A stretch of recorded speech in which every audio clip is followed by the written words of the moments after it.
আসসালামু আলাইকুম, welcome to my channel মামির সংসার। কেমন আছেন সবাই? আশা করছি আল্লাহর রহমতে আপনারা সবাই অনেক বেশি ভালো আছেন। আমি আলহামদুলিল্লাহ আপনাদের দোয়ায় অনেক ভালো আছি। তো এখন আমি আপনাদের জন্য একটা নতুন ব্লগ ভিডিও নিয়ে উপস্থিত হয়েছি। তো বন্ধুরা, কথা বলতে বলতে আমি নাস্তাগুলো সেরে নিয়েছি। এখন দেখতে পাচ্ছেন এখন বিকালের টাইম। বাসার মধ্যে একদম জীবিত কবুতরের বাচ্চা নিয়ে আসছিল।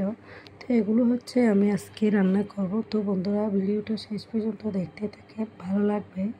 দেখতে দেখতে যদি ভিডিওর কোনো অংশে একটু হলেও আপনাদের ভালো লেগে থাকে, বন্ধুরা একটা লাইক সাবস্ক্রাইব করে আমার চ্যানেলের পাশেই থাকবেন।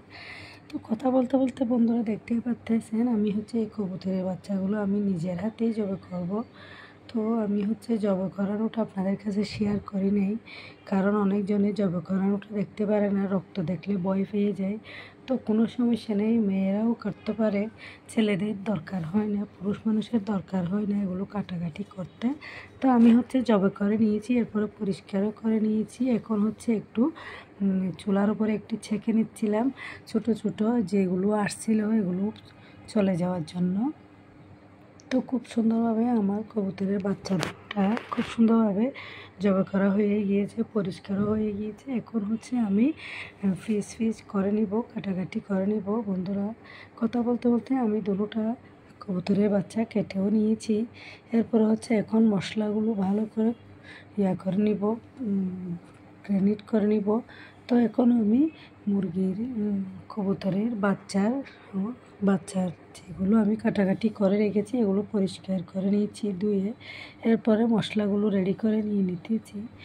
তো এখানে আমি নিয়ে নিয়েছি পেঁয়াজ, রসুন, আদা আর টমেটোর সস করে নিয়েছি।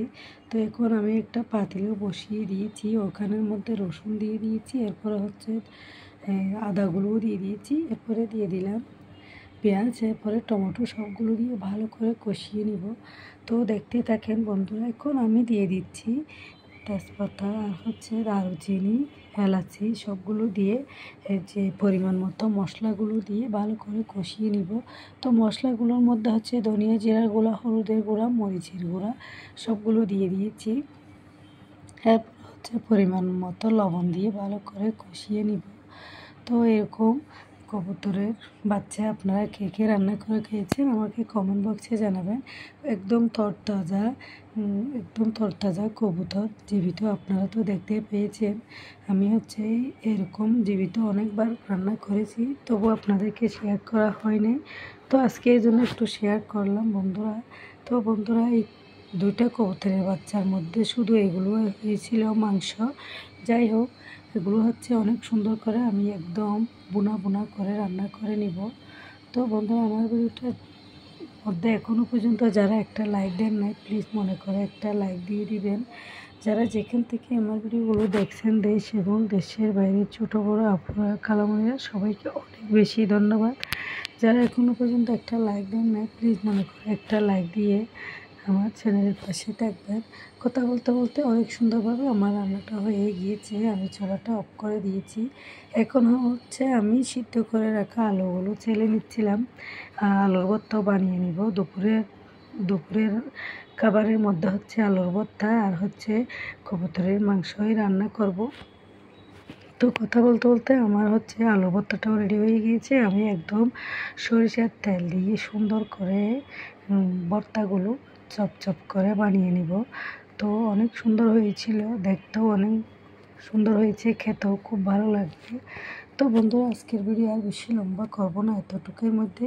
তো একদম বিকালের টাইম হয়ে গিয়েছিল, এখানে নিয়ে আসছিল টেরি বাজার থেকে, মামুনারের রেস্টুরেন্ট থেকে নিয়ে আসছিল চিকেন শোয়ারমা। তো বিকেলের নাস্তার মধ্যে আমরা এগুলিই খেয়ে নিব। তো বন্ধুরা, আজকের ভিডিওটা এতটুকু। আসসালামু আলাইকুম, আল্লাহ হাফিজ।